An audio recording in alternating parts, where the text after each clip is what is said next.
Now, the few days before that, I saw Sinister. Okay, Sinister, I hated. Now, I'm seeing it in a whole different light. The reason this, I don't even know where to start. What is up with these movies with the dumb fucking white people in it? Man, this is not a good week for white people. The white people in these movies is fucking stupid. We have the white family in Paranormal Activity 4 who are just like fingers in their ears, la la la la, ghosts, yeah, sure, whatever, la la la. And then we have the guys in Sinister. This will actually probably be it. Yeah. No, you know what? The movie is so fucking predictable, this isn't even spoilers. The family in... The whole story in Sinister is that it's about a true crime novelist, played by Ethan Hawke, I believe. He writes true crime novels, but he hasn't written a good one in 10 years. He used to be a really good true crime writer, and he's looking for his big break again, okay? So, it's actually an interesting character we've developed here, and character is not the problem. It's well acted, and the characters are unlikable, but still kind of compelling, you know? Because the guy, Ethan Hawke's character, is no longer, he doesn't really care about the people as much as he used to. He's really just in it for the money. But, okay, are we... He's in it for the money now. He's really trying to find his big break, and he'll kind of step on anyone to get it. Not exactly the most likable character traits, and yet there's still something in him that cares. You know what I mean? Or you are killing my horror movie vibe. She sulks. Okay, so what happens is he has moved the family from their old house to this new house, because there's the case of a multiple homicide. But the weirdness is the entire family got killed except for one of the children. Okay? So he's investigating this because he thinks there's a story in it, and there is. So he's not welcome in the town because they think it's really distasteful that he's coming and kind of investigating a case that they widely regard as closed. They've basically written off the kid as being dead. So he's like, I don't believe that. I believe the kid is here to be found somewhere. And so they're like, yeah, whatever. But here's the funky thing. Right away, this movie makes no sense. Because not only has he moved to the town where the disappearance happened, which he didn't have to do. There's no way you can explain to me he had to move to that town. But not only has he done that, he has moved into the exact same house as the murdered family. Exact same house. Completely unnecessary. And you're like, well, no, he wanted to do full diligence to investigate this homicide. He really wants to solve it, so he has to go into this house. Okay, he has to go into the house. That doesn't mean he has to fucking buy it. There's nobody living in the house until he buys it. So, why can't he just... Why does he have to relocate the whole fucking family? Because, like, I can see him not wanting to be apart from his family because he's got kids. His wife is a fucking harpy who's like, you need to spend more time with the kids. But it's clear he doesn't really care about that because he's not a very likable character. But there's no reason. There's no fucking reason why he couldn't say, you know what? I'm going to take a week, go to that town, get a hotel room, and I'm going to investigate this on my own. Okay? There's no reason why he couldn't do that. The house is empty. He could just go to the house, look around, get all the answers he needs to. Because really, what's he going to find in that fucking house? You know, what could possibly be there that he needs to live in that house to find? Like, I know it'd be trespassing, maybe. Like, the house is still for sale in my scenario. But he could go around there and he could snoop around. He could break into that house if he really... There's nobody there. Right? There's nobody in that house. He could poke around the backyard. You know, I would really... It's been years since the disappearance... I should have put her... My identity disc. it's been years since the murder happened, so I doubt the cops are going to come swinging around any time to chase him off. In fact, the cops seem pretty clear that they would stay away from this place because they're kind of spooked by it. Even worst case scenario, he could go to maybe the real estate agent and say, like, look, I'm a novelist, I'm a true crime biographer or whatever like that, and it would really mean a lot to me. Like, ask permission to poke around the house. They would probably let him, or he could be like, this wouldn't exactly give him a lot of time, but, like, could I maybe, like, he could lie and say, like, could I get a walkthrough of the house and inspect it and see if he can find anything weird about the house during his walkthrough?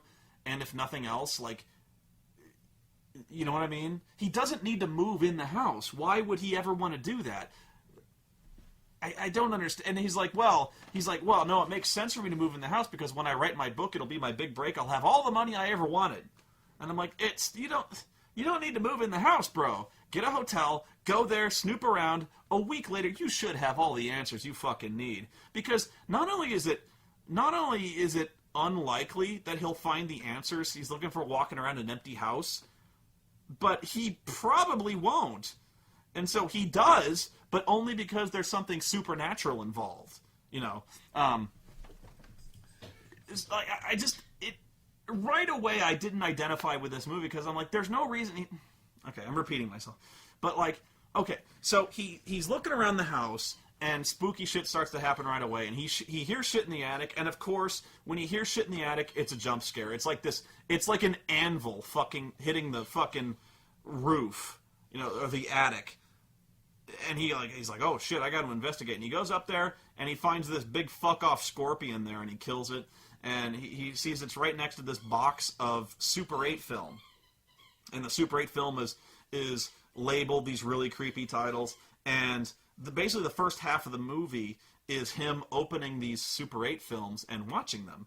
And sure enough, this is the legit creepy stuff. Is he watches the films, and they're all of different multiple serial murders of these families getting killed off in horrible, gruesome, awful, disgusting ways. Like, one family gets set on fucking fire, another family gets hung or hanged. Like, that's always been weird to me. The actual word is when you're hung on a noose, it's hanged, whatever. This entire family gets hanged. Another family gets fucking taped to chaise lounges and drowned in a pool, and you're like, oh my god, this is fucking horrifying. And that's the scary part of this movie. Why is it scary? Because it sets an atmosphere. It sets a tone of dread. And what's really scary about it is that, aside from the musical score, which I actually thought did detract from the fright of it, but I'll get to that, it takes place in silence.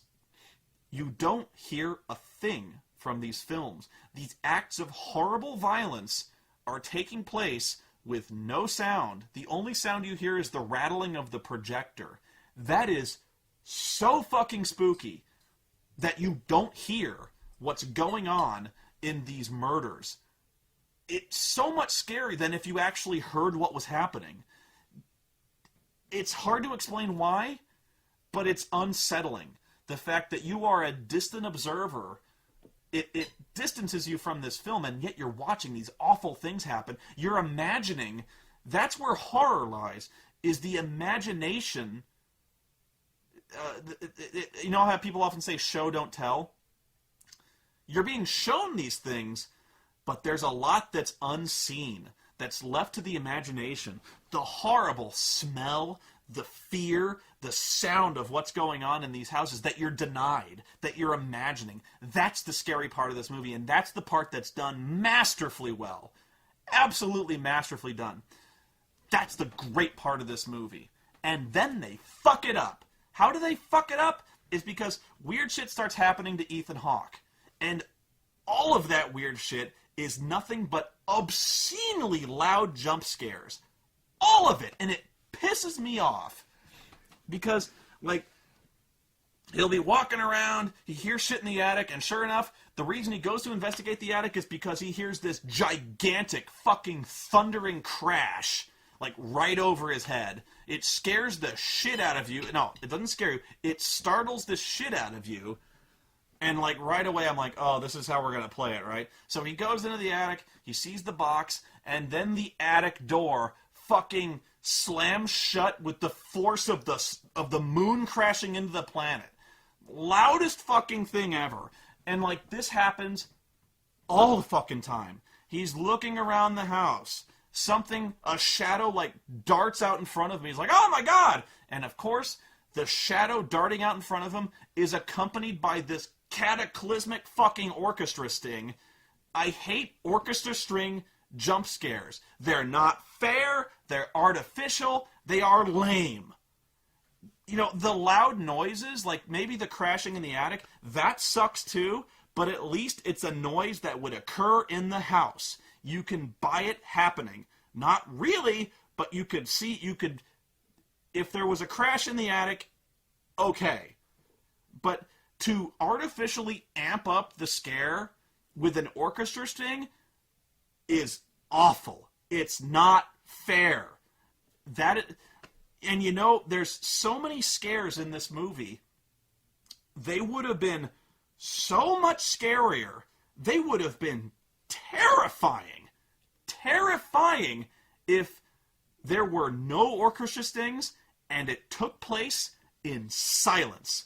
There's this, probably the biggest scare in the movie is Ethan Hawke is looking around, he's looking in the yard, and all of a sudden, at warp 2, this fucking spooky child's head comes racing out of the darkness and is like right here, and he doesn't see it. And it's like breathing on his face. It's like right here. And of course, when that happens, orchestra sting, like the loudest orchestra sting ever. And I'm like, god damn it. That would have been a million times scarier had it taken place dead silence. If this face had come rushing out of the darkness and you didn't hear it. You didn't fucking hear anything. Because Ethan Hawke doesn't hear anything. It helps you identify with the character if you hear what he hears. Do you understand? If you cut the soundtrack out, so much scarier. Why? Because you're not startling the audience when the face comes rushing out of the darkness. Stealthily quiet. Maybe all you hear is the sound of rushing air that's being displaced by this ghost. Whatever. If that's all you hear, that is terror. That builds an atmosphere. An orchestra sting builds an atmosphere, all right. It builds the atmosphere of annoyance, and it builds the atmosphere of you being afraid of the next loud noise. I can't harp on this enough, because it is weak directing, it's weak storytelling, and it's not necessary to scare people. If anything, it hinders the scares. Now, a couple times is fine. And a couple of times the jump scares are really, really good. But, as evidenced by the Super 8 film, it's so much better when the experience is unconventional, when it's strange, and it's weird, and it's real. You know? Like, you're watching this family get hanged, and you're like, oh my god. What? Oh my god. It's not like, if all of a sudden, like a fucking buzzsaw blade cut the branch and hang these people, but it was accompanied by, like, this really intense violin section doing, like, this tremolo, you'd have been like, oh, it tells us how to feel. I hate that. I hate when an orchestra tells us how to feel about a scene. It's manipulative. It's terrible. I really hope I'm getting through to you when it comes to the nature of cinema. I don't like being manipulated. I don't like being told how to feel. Movies, it should be up to you how you feel about a movie, and it should be good enough that you shouldn't have to be told how to feel. Music is fine. accompanying music is good. And in fact, at the last act, the music is beautiful. It's not pretty in the sense that it's nice to listen to, but it's nice in the fact that it's strange and unsettling. It's good because it creates the atmosphere. It's hard to explain unless you've seen this part of the movie, but there comes a time when Ethan Hawke is like, fuck it, this is weird, I'm going to burn the film. There's this really strange and unsettling sound.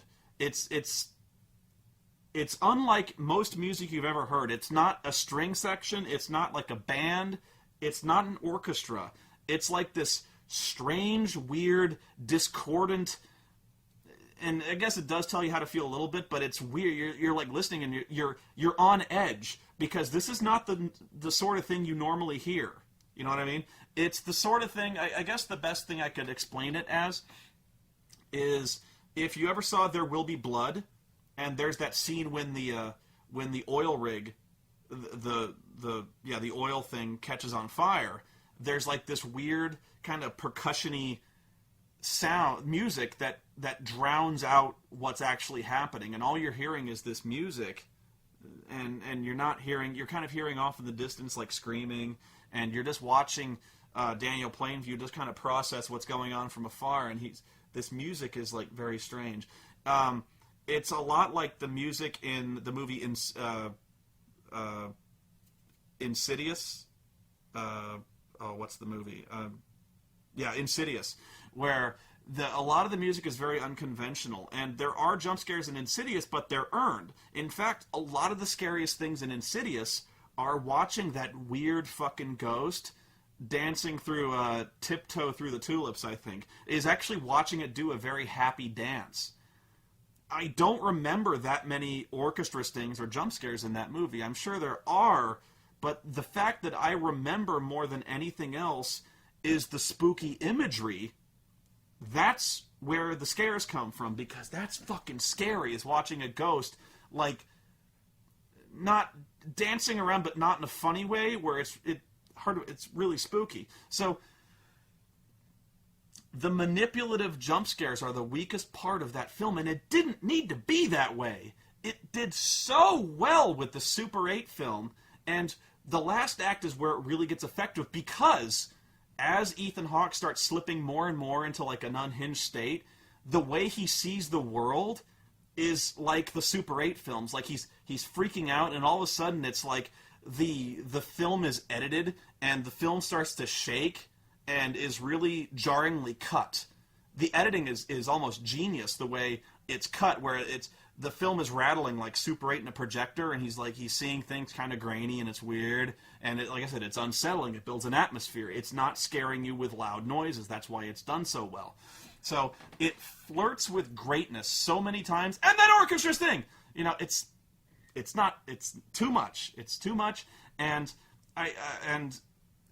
it suffers from dumb white people syndrome, where, again, this is not found footage, but there comes a point in this movie where he is seeing evidence of murders. He has basically cracked the case, proven that the girl he's looking for is alive, and not only that, the cases are connected to several more multiple murders stretching back to the 60s. He has direct evidence of this. Does he call the cops? No. He considers it, and then he puts the phone down, and there is no reason for him to do that. They justify it by, like, you can kind of read in his character voice, like, he's like, if I do this, it jeopardizes my book. He's like, I won't be able to write my book if I give this to the cops. And I'm like, no, I don't buy it. Like, or he's like, maybe the cops won't believe. I don't know what he's thinking. Like, I guess he's thinking, like, I won't be able to write my book, or my book will suffer because of this. But why? If he shows this evidence to the cops, and it's concrete, indisputable evidence that these cases are connected, the kid is probably alive, and the fact he could solve upwards of like 12 other murders, it would not only not harm his book, it would help immensely for his book, because if he shows the cops his evidence and the cops don't initially believe him. If he shows them this evidence, they will help him. They would probably keep him in the loop because he was such a monumental aid to the investigation of these murders. Now, I really think that. Like, maybe he doesn't know, but in the context of the movie, he's not given any reason. Like, okay, Fred Williamson, the sheriff in the town, doesn't like him, but the thing is, if it's proven he's onto something, he's actually shown Fred Williamson doesn't like Ethan Hawke. But it's very clear from his behavior, the reason he doesn't like Ethan Hawke is because he considers Ethan to be kind of a vulture,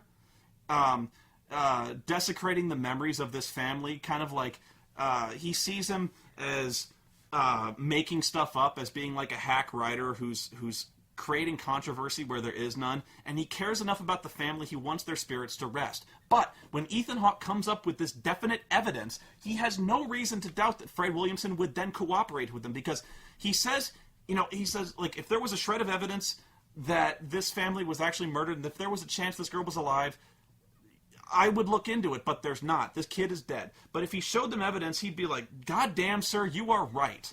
You were right this whole time. The sheriff's department would be at his disposal. I really believe that. Because he helped crack this case. And I'm like, the dumb white person example number 1. 2, moving into the house. Hang on. Oreo is losing her goddamn mind.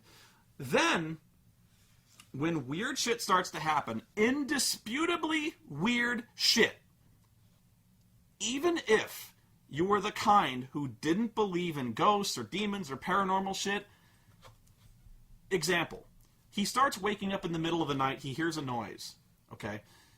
And he investigates the noise, and he hears the sound of his projector. Someone turned the projector on. Okay? So he goes downstairs, and he sees the projector's on, and it's showing the film. And he's like, what the fuck? So he goes over there, and he turns the projector off. Now, he's like, and now maybe you think, well, the kids have always shown an interest in his work, but they're not old enough to process it because what he deals in is horrific stuff. And I'm like, at first you might believe it, but then you think, and like, there's no way a kid knows how to set up a Super 8 projector. There's just no, I doubt the kid would even know what a Super 8 is. The kid doesn't even know what a fucking VHS tape is. But I'm like, okay, well maybe he thinks the kid turned it on. So he leaves his office and he locks it. He goes back to bed. And then like 10 minutes later, he hears the projector again. And he's like, what in the fuck? So he gets up, he unlocks his office, and the fucking Super 8's running again. Now, you might have chalked up the first incident to the kid. Okay, fine. Because the kid has been shown to get up and kind of sleepwalk. Fine. But he's locked the office, he's turned it off, he's probably fucking unplugged it. So like, the second time around, it's either a ghost or there's someone in the fucking house. I think he chalks it up to someone being in the house. But does he call the cops? Nope. At some point, when he's coming completely unhinged, he calls one of the deputies, and he's like, do you believe in ghosts? Because I don't know anymore. And he's like, I get the feeling something is in my house. I'm like, no, something is definitely in your fucking house, and I'm like, I don't buy this. And so the deputy is like, look, you've moved into a multiple murderers house, or you moved into a house where lots of murders occurred. You're probably stressed. Everyone would see demons if you were moving into a murderer's house. This case is getting in your head. And I'm like, of course. It's chalked up to stress, no sleep, alcoholism. There's like a litany of excuses. Of course, nobody believes it's ghosts, when he's clearly seen them several times. And so he doesn't, and this is actually a case where you would set up a camera, because this happens like every night. It's turning on the fucking projector, and like there's no explanation for it. Like he's got the office locked, and the projector keeps coming on. He actually is shown to have a DV cam. Set up the DV cam and see who's turning on your fucking projector. like, I just made the Sinister makes a better Paranormal Activity if the guy hadn't any brains at all. And what really made me mad, like, okay, maybe I'm the only guy that is bothered by the jump scares. Now, granted, the jump scares are really well done. Like, they are, in terms of as good as jump scares can get, they're well done. You know, they're okay. You know, if you're in it for jump scares, this will actually do, because it's good enough with the atmosphere of dread. The contrast, I could see it working. It didn't work for me. But I definitely see the genius in this movie. For me, though, only half the movie is genius, and that's the half that has the Super 8 stuff, because in a way, that's the stuff that feels the most real. The Super 8 stuff, you could see this maybe happening. You know, like the ghost is all grainy, you can't see it, it's unsettling, it's dead, you can see it. Where it's artificial is the orchestra stings, the predictable ghost jumping out, the fact they kind of they really overplay the spooky children aspect. And I was saying this is going to be a spoiler, but it's not. It's like, it's the big reveal of the movie, but it's so not. It's, anyone would get this, and anyone would get it within like the first quarter of the movie. You get this. In fact, this is where I really got annoyed with this movie, beyond the jump scares, was that how does this guy, who is a true crime novelist, or a true crime, I don't even know what you call it, true crime biographer or whatever like that, how does he not figure this out? Because he's like, okay, he moves into this house where many murders occurred, and the only strange thing is that the child disappears. Okay? And so he starts watching these films, and they're all of murders where the entire family gets killed, but the child is missing. And then he starts to see this same ghost appearing in the films, but he doesn't think it's a ghost. He thinks it's a guy. He thinks it's the same guy, but that's, like, even the deputy's like, look, if this guy was in all these films and these murders go back to the 60s, this guy would be like 85 years old by now, and that's even a stretch, depending on how old he started this. And he's like, so either we've got like an 85-year-old guy who is somehow overpowering or drugging and hanging this family, which is highly unlikely, or what's the only other explanation? The kid did it. And I'm not saying I'm super smart or something. I'm saying, like, this is simple deductive reasoning. Like, either it's this guy and it's unlikely, or the kid was somehow involved. And so, even early on, I was like, the kid is somehow involved. And, like, and what makes it clearer and clearer and clearer is that at every turn, everything that is happening to this guy, almost everything that's crazy happening to this guy involves the kids. The kids start acting weird. In fact, there's the perfect example. One of the first things he sees is that he's hearing this noise, and he's like, what the fuck is that? So he's walking around, and he sees, like, ghostly kids darting out. He's like, Jesus Christ, a ghostly child! And so he sees one of the moving boxes, and the moving box, like, moves. And he's like, what the fuck? And it moves again. He's like, what the fuck? And Jesus Christ! And so he's approaching it real slowly, and all of a sudden, the box starts to open.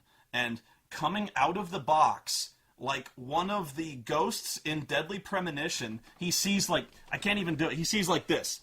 He sees this kid come out of the box, and it's like, and it starts to, like, the kid, like, folds out of the box, like, backwards, and starts to, like, scurry like it's crab walking. It's like, and it's like screaming, like, and it's like, well, he's like, Jesus Christ, what the fuck is this?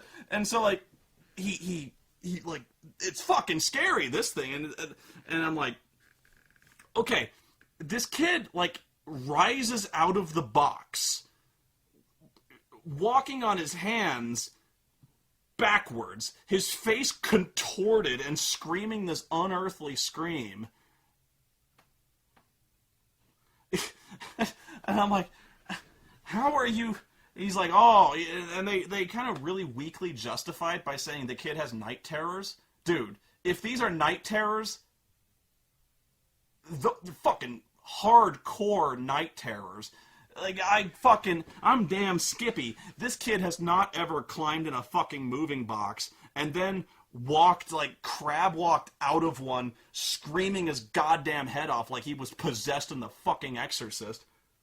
Like, Jesus. And especially since the stuff he's seeing is, like, fucking demonic, like, clearly fucking demonic.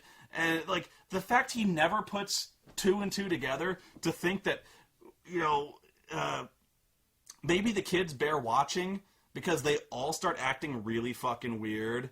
Like, even weirder than that, they start to act, like, really bizarre. Like, one of the first things that happens is, like, the same boy gets in trouble because he starts drawing, like, really weird pictures, like, really demonic fucking pictures. Like, he goes to a whiteboard and he takes a permanent marker and he draws the scene with the tree where the family gets hanged from the tree. Like, he draws it fucking perfectly, you know. And you're like, and they're like, there's no way he could have seen that. And they're like, well, maybe he, like, walked into my office, I forgot the log. I'm like, no. Like, why would this kid act so fucking spooky and, like, vandalize a school whiteboard and draw this fucking satanic thing if there was nothing weird going on? They establish really early on the little girl, likes to paint on her walls. And I know you know where this is going. Of course, the kid starts drawing demonic shit on the walls. And there's no way that the parents don't tuck this kid in at night and see the fucking hanging tree on the wall. They don't fucking see the exact same, like, goddamn demon drawn and scrawled on the fucking walls. I'm like, dude, can you not figure this out? Like, the kids are acting weird. The kids are the only things that are just, like, what is the matter with you, man? He's so dumb. And the fact that he can't even suspect that there's something, he even starts to suspect it's supernatural. So, like, if he's suspecting it's supernatural and the kids are always disappearing, maybe it has something to do with the kids, the same kids, by the way, that are acting so fucking crazy. It gets better. He gets dumber. Okay? So, he's like, he starts seeing occult symbols on the Super 8 films. And by the way, the kids are drawing the occult symbols, but, you know. So he contacts this professor at the university who knows, like, occult symbols. And he's like, oh, well, he's like, I have definitely seen these symbols before, but they're really obscure. And Ethan's like, obscure? He's like, yeah, they actually come from ancient Babylonian texts, most of which have long ago been destroyed. He's like, He's like, yeah, Babylonian. He's like, the symbols, I had to do some serious research, but the symbols you found, it's really bizarre. This isn't some, like, Satanist cult or some gangbangers. No, this is, like, hardcore deep devil stuff.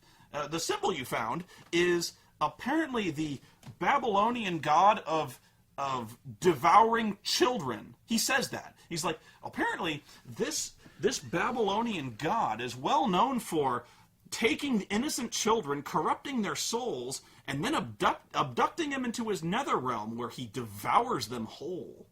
And Ethan Hawke is like, eating children? And he's like, yeah, eating children. And that's why they say, he also said the Babylonians also were afraid that he lived somehow in pictures of him. So if there was a picture of him, that's why they burned virtually every single symbol of him. That's why the symbol is so obscure. And Ethan's like, what? And he's like, the professor's like, you don't have any of those symbols with you, do you? And he's like, oh, I don't know. And so, like, he's basically had it explained to him. And again, this is, like, undeniably supernatural shit that's happening to him. Completely.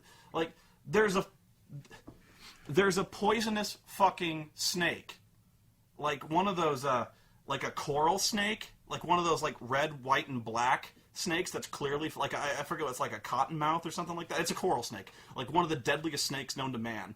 And he sees this snake that is in his attic. Impossibly, somehow in his attic. And he tells the deputy this. He's like, man, I went up there and there was this fucking snake in my ear. And he's like, the deputy's like, well, there's no way a snake could have made that banging noise in your attic. And he's like, no shit. He's like, the deputy, I swear to God he says this. He's like, you know what could have made that noise? Squirrels.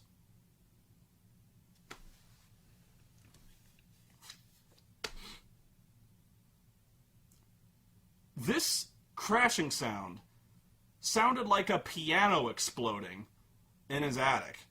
Combined with the orchestra thing, yeah, it was like somebody put dynamite in a piano and blew it up in the attic. And Ethan Hawke looks a little dubious. He's like, squirrels? And the deputy's like, yeah, squirrels. Man, they make noise. And Ethan Hawke's like, okay. I don't think it was squirrels, but okay. He leaves it at that. Like, no, clearly there's some kind of like sumo match going on in your fucking attic because there's not fucking squirrels. But he seems to like, kind of like reluctantly just go like, whatever. I need to finish my book. So he goes on, like, dude. And then he gets dumber. Eventually, he's like, he sees enough spooky shit. He's seeing the guy, the demon or whatever it is, in his yard. Okay? And he's like, you know what? Fuck it. We're leaving. So, like, I'm supposed to think, like, he's a really smart guy for finally getting up and leaving. Like, in Insidious. In Insidious, like, really early on, they're like, look, spooky shit is happening, the kids are getting hurt, we're leaving. And I'm like, yeah, that, you know what, that's really smart. It's because, like, in so many movies, they're like, no, we're gonna stay here, it's all in our heads. No, in Insidious, they're like, you know what, spooky shit is happening, we're leaving, so they leave. I'm supposed to think, maybe, in Sinister, like, they're really smart for eventually, like, getting the message and leaving, except, like, he's not smart. He goes back to his old house, which, by the way, is considerably larger, more gothic, and spookier than the suburban house they were just in. Like, oh, this is good. It's like fucking Wayne Manor. I'm like, how can he afford this? He hasn't had a best-selling book in 10 years. He lives in fucking Wayne Manor. So, like, he's in this fucking place, big gothic fireplace, and he actually, it further gets spelled out to him, where, like, He's like, I gotta put this behind me. I'm finally out of that fucking place. Nothing can catch me now. Our kids are safe. And so he eventually, like, he calls up the professor, and he has the shit explained to him. That scene I was telling you about.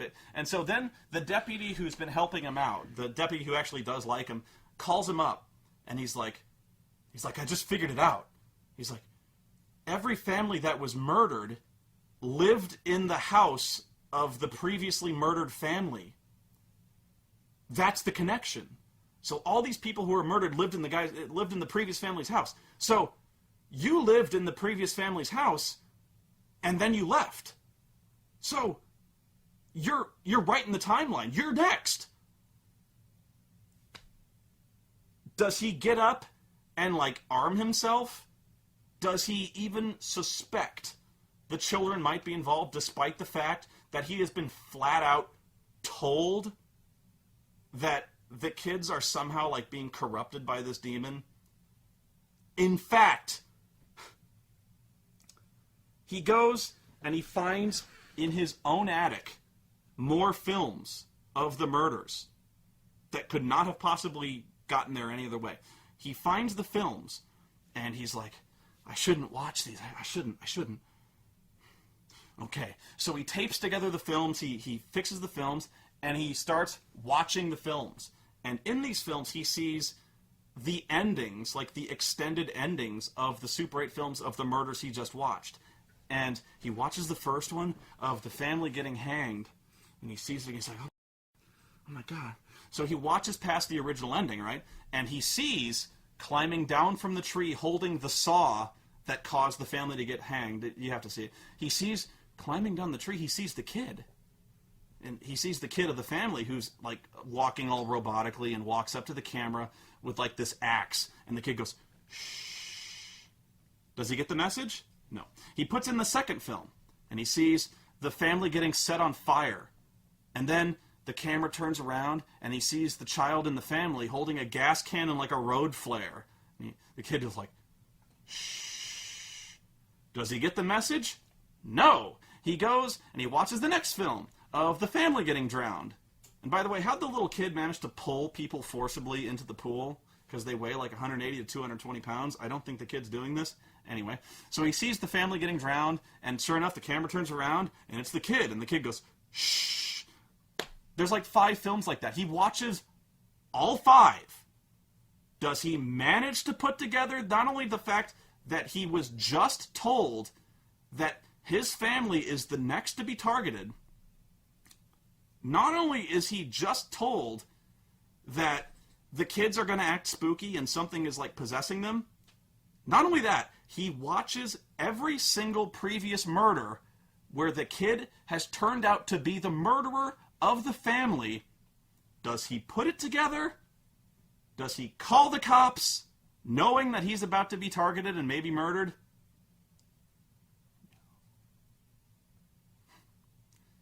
Instead, he's like, oh my God. He starts to feel really, he turns around, and it's the kid.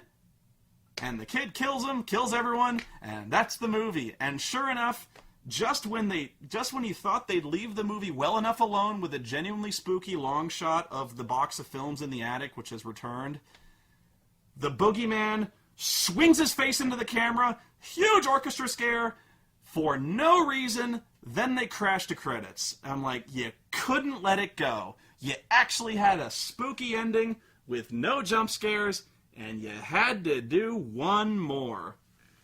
This character, the author character, is perhaps, and this is saying something, even counting the Friday the 13th films, even counting the dumbest stoner characters in any horror movie, this character could very well be the dumbest.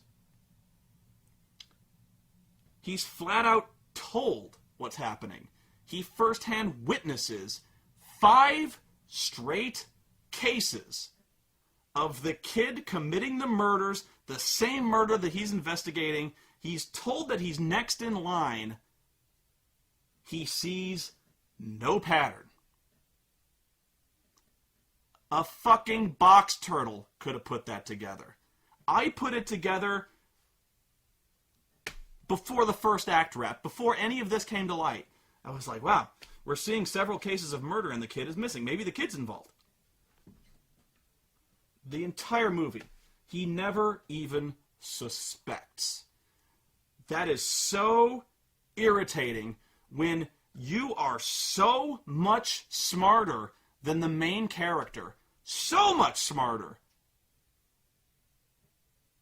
This character, I'm amazed he's smart enough to eat without dying. Unbelievably stupid. So much so that I honestly think the director realized the mystery is so bad, and it's not even a mystery, they didn't even bother. Like, they didn't even bother really trying to make it a reveal, because really early on, it's, to anyone with a working frontal lobe, it is so obvious the kids are involved, because at, like, the 1/4 point, he is continuously haunted by ghostly, spooky fucking children. These children look like they've been drowned. They've got, like, black veins, demon eyes, and they're, like, stalking him and acting all spooky. You're like, it's the kids. It's the kids. The alive kids are acting spooky as shit. It's so infuriating that this guy does not ever even suspect. It's so fucking infuriating. And it's a shame, because there's a lot to like in this movie. In fact, I actually understand, like, at some point where the guy knows that watching the movies is killing him, it's driving him mad, and even when he's decided to burn the films, when he gets more films, he knows he shouldn't, but he's compelled. He's like, I gotta know. I gotta see this, because I gotta know what happened. This is not in no way connected to the Cthulhu mythos, but it's very Lovecraftian, in the sense that a lot of Lovecraftian horror, or some of it anyway, some of my favorite horror is the sense that there's a truth. There's a truth out there behind this weird stuff, and you don't want to know it, because you know that knowing that truth will either kill you or worse, drive you irreparably insane. But you gotta know. You don't, but you got to. I love that. It's a puzzle that needs finishing. Even if it kills you, you gotta know. You know, I love that. Even as I was really getting mad at this guy for watching the movies when he should have been running for his life, I understood that. I love that kind of horror, and so I was really struggling with myself, where I was like, I love this horror atmosphere that they're setting up, because he's like, the movies are genuinely disturbing him, and he shouldn't keep watching, but he has to. You know, I was like, I love it. But it's not that sort of puzzle that needs solving, because the puzzle's solved. You know, it's obvious to anyone who even watches half this movie what's going on. So it's not that kind of puzzle that if you don't watch the films, it drives you mad. It's the kind of puzzle that anyone could figure out. It's one of those 30-piece puzzles you buy at the dollar store. It's a worthy plot device, and one I really enjoy, for a mystery much better than this. And so, like I said, I wanted to love this movie so much, but the script, I don't know if it's the script that lets it down. It does partially, because the mystery is not that good, or at least it's not developed as well. It needed rewrites. This movie needed a lot of rewrites. But I think what let me down the most is the directing, because it's the director ultimately who put those jump scares in the movie when it didn't need them. It didn't need the orchestra stings. Those are manipulative, they're overmuch, and it ruined the movie. It really did, because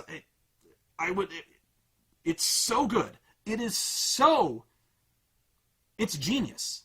It's genius up to that point where you finally just figure out, it's just going to keep having loud shit jump out at me. And you're like, it took me out of the movie. Now, if it doesn't bother you that much, you're going to love this movie. You're going to love it a lot. It bothers me.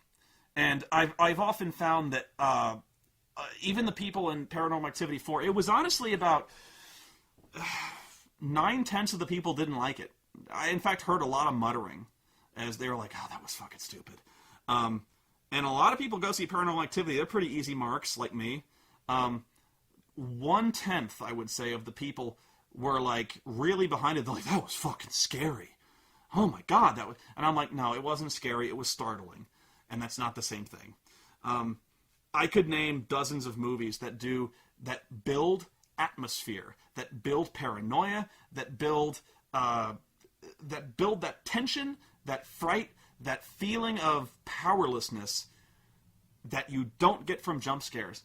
And there's a different kind of horror that is evoked that's not startling. There's gore or torture.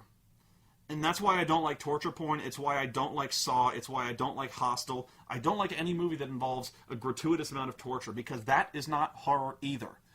What it is it's gore and it's pain. And the reason it's not horror is because it's disgust.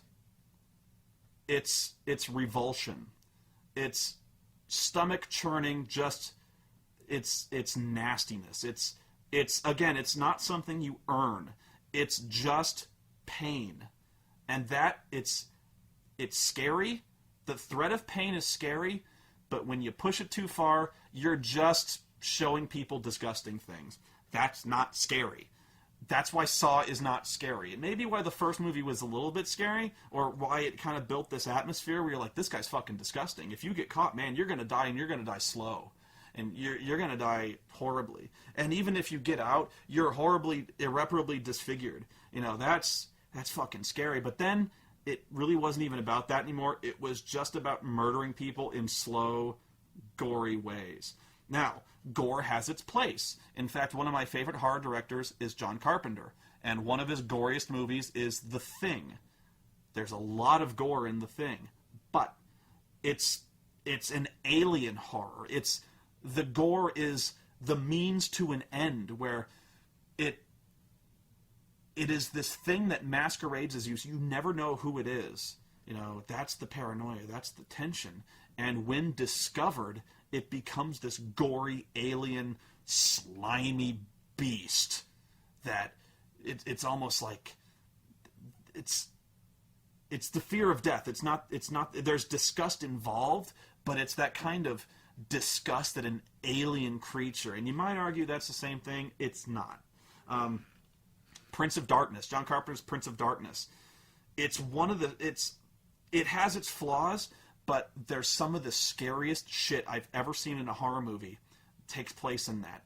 And I'm not going to spoil it, but there's this dream that the characters keep having of this weird church, and this woman's coming out of a church, and there's this weird voice that's talking, and you can't quite hear it. You get bits and pieces, and it's this weird, it's out of place, and you're like, what the fuck is that? And you're listening real close, and a lesser movie, when you're listening real close, orchestra sting! This movie doesn't do that. It lets it play to its conclusion, and then it stops, and there's silence. Beautiful. It's beautiful how well that's executed. There's the Pang Brothers movie, The Eye. It has jump scares, but it only has like 2. Okay? And those are scared. Those are earned. And you're always afraid of the next.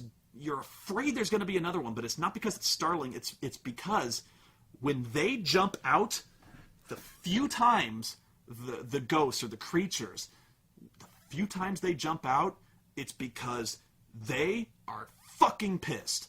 They are going to fuck you up. And so the scariest moments in that movie are the quiet ones, because you're afraid at any point it's going to get real. Like there's this scene a lot of people remember this scene in an elevator where she's trying to escape these ghosts, and she's like trying to get back to her apartment. She's hammering the button, and there's this really long elevator ride, and the elevator's going up and up and up, and it's dead silent, and all of a sudden she senses, like she doesn't know, but there's this ghost back there, and she's like, I can't turn around. If she turns around, she's gonna see it, and if she sees it, the ghost is gonna know she sees it, and then she's fucked. So you see this ghost, and you see it's floating, like you see it's like floating like 6 inches over the ground, so it's not making any footfalls, and it's floating. It's coming up over here, and it's right here, like right in her peripheral vision, and she sees it, but she can't, if she even turns her eyes, it's on, so she's like, it's so fucking scary. So fucking scary. There's a movie called Audition, and I do not want to spoil Audition for you. I won't. Go watch the movie Audition. It's by Takashi Miike. I would almost say, I don't want to spoil it for you, and you shouldn't spoil it for yourself. I would honestly suggest, if you're going to watch Audition, have someone else. Okay, I'll just... The cover of the movie spoils too much. In fact, I've already told you too much. I've told you it's a horror movie. I've already said too much, and I'm sorry. Don't look at the cover. Don't look at the disc. I don't know how you're going to watch this movie. Have someone else get the movie, have someone else bring it to your house, and without you seeing the cover or the DVD menu or whatever, have that person put the disc in, play the movie, call you in, and then watch the movie. Damn, I've already said too much by telling you about this movie. But it's one of the best horror movies I've ever seen. I don't know how you're going to watch it, because if you're following my advice, like, you've got to be blindfolded or something to have someone else rent it, or get it. Oh, I know, get it on like Netflix or something, and then have someone else get it on Netflix for you, then put the disc in, then play the... Yeah. I don't know. Figure out how to do it without looking at it. Like, the only time you should look at it is when the movie is well and truly started playing. It's so good, and it may go against something I just said about... I won't even say. It may go against... You may think it does, but it earns it, okay? It definitely... So good. So fucking good. Cronenberg. Now, you could easily argue a lot of what Cronenberg does is not technically horror. It's maybe suspense or sci-fi. But it's called... I've heard it called body horror. Where something is happening to your body. That your body is out of control. And I know that sounds weird. Like, you don't quite understand what I'm saying if you've never seen one. But, like, if you saw something happening to your body, something really fucking weird, like all of a sudden your hand started getting gnarled and, like claws started coming out of your fucking hand, but, like, sometimes they disappear and sometimes they're there, and, like, you don't know if you're going insane, and you don't know if you should tell people, and you don't know, like, and it hurts, and you think something is happening to you, but, like, you know, it's hard to explain, but Cronenberg does so many great movies like that. Shivers, which is one of the most, it's probably, I hate the word most unique because that doesn't make any sense, but it's probably one of the most out there takes on the zombie genre I've ever seen. I've never seen a zombie genre go this way, and I won't say any more than that, but Shivers, hard to find, worth it. The Brood, I actually did not like The Brood, but it's still worth watching because I didn't like The Brood that much, but it's still worth watching, you know what I mean? Scanners, I know I'm thinking of some other ones. Oh, God. How am I blanking on these? I don't know. Look for Cronenberg horror movie. Oh, Videodrome. Videodrome is fucking awesome. And again, you could argue that's not really horror, but it is scary, you know, if that makes sense. So good. I'm trying to think of other directors. This one may not be for all of you. Yeah, The Eye. There's a movie called Pulse. Do not watch the American version of The Eye. It sucks. Do not watch the American version of Pulse, because it takes everything that was good about Pulse and fucks it up. It is honestly, if you're talking betrayal, the American version of Pulse literally betrays every single thing that was good and scary. It just totally, I don't know if it betrays it or just completely misunderstands what made Pulse good. It's called Pulse or Cairo. Kairo. Another good one, this will sound really silly, One Missed Call, again by Takashi Miike. I will explain it because it's fairly obvious from the title. You know how a lot of movies kind of do this demonic, like virtually every household appliance has been done. Like there's a possessed X, you know, deathbed, the bed that eats, or the killer fridge, or what is it, the mangler that's like a possessed washing machine or something like that, the possessed elevator, the, you know, everything has been done, except there's One Missed Call, which, again, watch the Japanese version. Do not watch the American version. I know this makes me seem like a Japanophile. It's not that. It's just that the American versions are such bad spins on the Japanese versions. The Grudge. I don't even like the Japanese version, but the American version is horrible. The only good American adaptation of a Japanese horror movie that I've ever seen, and again, this will probably get me flamed, is The Ring. I am actually not that big a fan of Ringu, the Japanese version. It's spelled Ringu, but not a fan of that. It's scary, but I think that the higher production values of the American version are actually very good. I think it makes the scary video a lot scarier, and I like that. The scary video should be legitimately unsettling, and I don't think it was that scary in the Japanese, or at least I saw the Japanese version second, but yeah, it's better. I think the American one is better. one missed call is a haunted cell phone. I know, okay? I know you're rolling your eyes right now, and you're like, what? A cell phone? Yes, okay? Bear with me. It's good. It is so good because it's not really the cell phone, okay? And again, this is not big spoilers because the first question you ask, to anyone sane would ask, is, okay, your cell phone is haunted. You think it is. You know, people are dying and it's because of, like, the fucking cell phone. Your first question is, throw the cell phone away, right? They do. They throw the cell phone away. It doesn't help.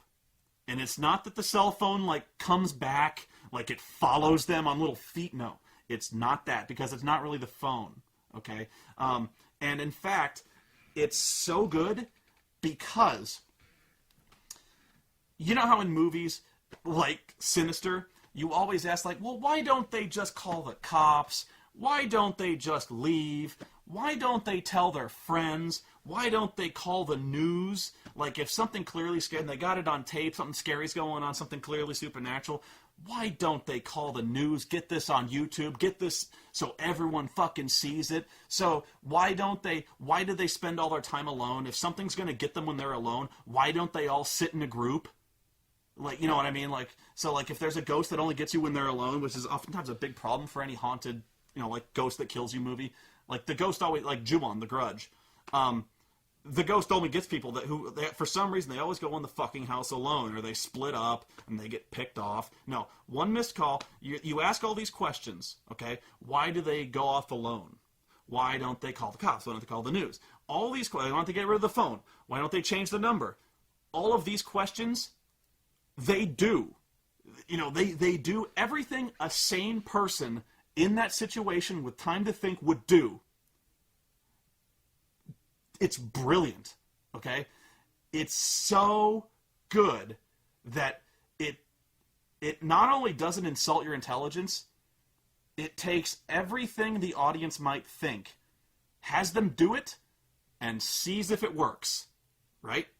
So, like, they call the cops, and there's people dying. There's dead people, and they're like, they go to the cops, they show them footage, and they're like, you gotta protect us. We can explain this, but please, would you, like, just for the night, like, our time is up, something is gonna get us, we don't know if it's supernatural, but we've been targeted. Would you please watch us? And the cops go, okay. And sure enough, the cops watch them. And then when more people start dying, the news gets involved. The news reporters are like, oh my God, you're the guys who are being, like, you're connected to the whole phone murders thing, right? And they're like, yeah. And they're like, tell you what, if it only gets you when you're alone or whatever, we will watch you, okay? We have security. All we ask is, like, we'll put cameras on you. If there's anything that happens to you, we will document it. But it won't happen because there will be people watching you. Nobody will get in or out. We have, like, fucking commandos, like, nothing will get in, okay? And so, like, and in fact, not only that, we've got, like, priests, we've got exorcists. We'll have, like, these people believe you. They will be shrining the entire place. You know, it's mainly, like, a Shinto dude who's doing this. But, like, you will be surrounded at all times by people. Nothing will get you. So, like, they're like, okay, it's a good idea, right? And so some things work, some things don't, right? So honestly, that is not spoilers, because I'm telling you, this is one of the smartest. And even if I describe the premise of the possessed cell phone thing, you're like, oh, please. No. It's such a good, smart movie, and it's still so scary. It's beautiful. I could go on all night. I'll just say one more. This is another Japanese film. I sound like such a weeaboo at this point. I could think of a bunch of horror movies. Honestly, the best horror movies I've seen are typically Cronenberg and John Carpenter. If I were to come up with a few more, I probably could. Sam Raimi's early work I really like. I like Evil Dead and Evil Dead 2. I honestly think I actually am not a huge fan of Army of Darkness. I mean, I'm a fan of it as a comedy, but as an Evil Dead sequel, it's a betrayal. Yeah, John Carpenter, he calls it the Apocalypse Trilogy, which is Prince of Darkness, In the Mouth of Madness, and The Thing.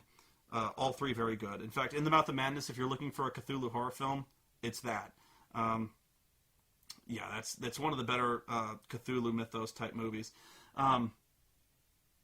I could come up Dario Argento. He's not American, but that's one of the more Western style. All very good stuff. Suspiria, that sort of thing. That's kind of jump scary, but still Suspiria is good.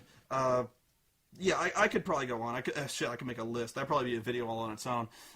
But the last one I'll go on about, and this may break my rule of, I don't think it's jump scares, but it's definitely gory, it's a Japanese movie called Infection.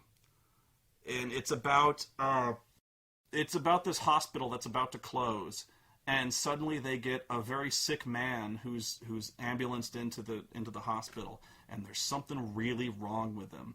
And it may not be just like a normal infection. In fact, it's probably something else. And so it's a very gory movie, but it's also very psychological. And actually it's scary in a lot of different ways, because there was stuff happening in that film that I actually went on Twitter and I asked, like, would this really happen? I'll just tell you. Not a big spoiler. Some of the people in the hospital start going crazy, and it might be because of the infection. It might be because something supernatural is going on. And so one of the characters is this nurse, and sometimes when it comes to healthcare, you get good nurses and you get bad nurses. You get good doctors and bad. Some healthcare people really struggle with certain aspects of healthcare. For instance, if you've ever given blood or you've had blood taken from you for a test, I'm sure some of you, almost everyone probably, has had an occurrence where the lab tech fucked up.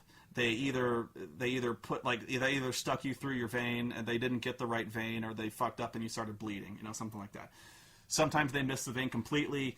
Something like it's some of you are like really cringing right now just thinking about it. But that's why a lot of people don't like to have blood drawn or shots.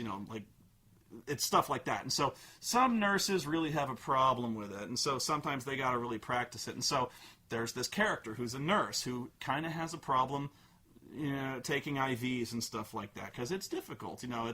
It's being any kind of nurse or doctor. That's why they go to school for years, and that's why they have so much practice. But it's hard. So there's this nurse who is.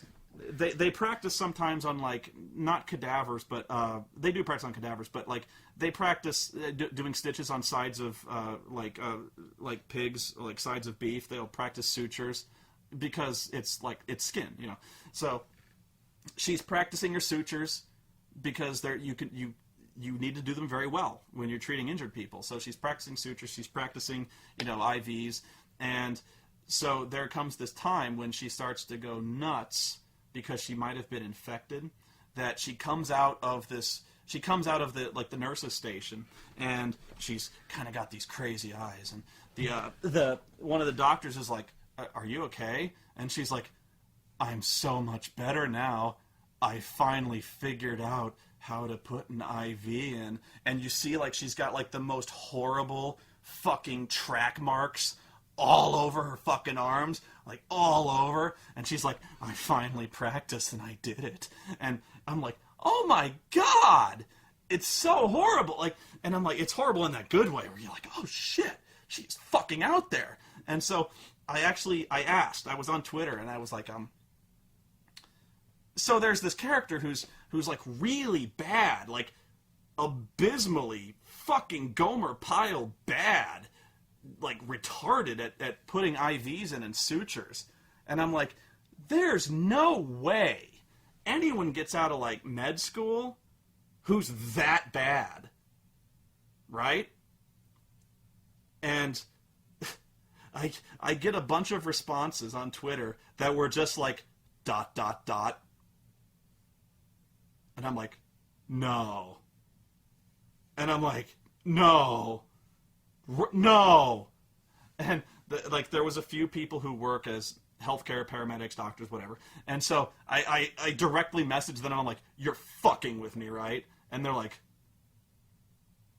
And I'm like, "Shut the fuck up.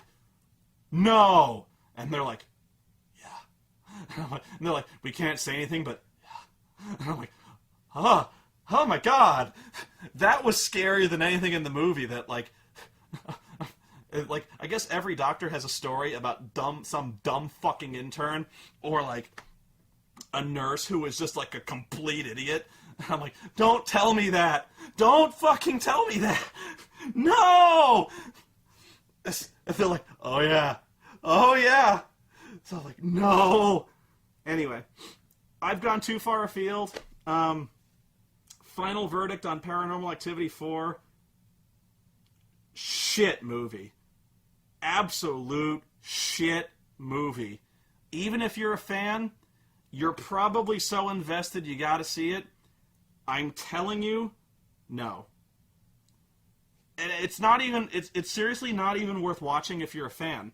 Because like I said, they take the story and they punt. They do nothing with the story. It doesn't progress one iota. Not one. Because it's essentially a remake of 2 where there's a kid in the house and the demon wants the kid. Punt. That's the only way I can describe it. They have nowhere to go, so they just kick off, hoping that in 5 they'll have some original ideas. Not looking forward to it. Sinister? I would recommend you go see it. It irritated the shit out of me, but it's good enough that I think someone who doesn't nitpick nearly as much as I do will really, really enjoy it. I haven't seen, I always say this, I don't watch Cinema Snob's reviews until I see the movie myself. I'm guessing he thought Paranormal 4 was dog shit, and I'm also guessing he really liked Sinister. I don't grudge him that, and I'm not saying he's stupid. I've only called Snob out a couple times. I honestly can see clearly why people love this movie. Not my style. That's all I'll say. Yeah, I mean, seriously, it's amazing how similar Brad and I are, and yet our tastes in movies are so radically different. I think our tastes in bad movies are like right in line, but our tastes in good movies are... I think I'm much harder to please than Brad is. Again, not insulting the guy. I think I envy... A lot of ways I envy people who... I'm hardwired to nitpick. I can't let it go. So, pity me. Pray for my soul. So, yeah, that's all I got. How long have I rambled? I don't know. I'm going to split this movie up, though. So, enjoy. Have a good one.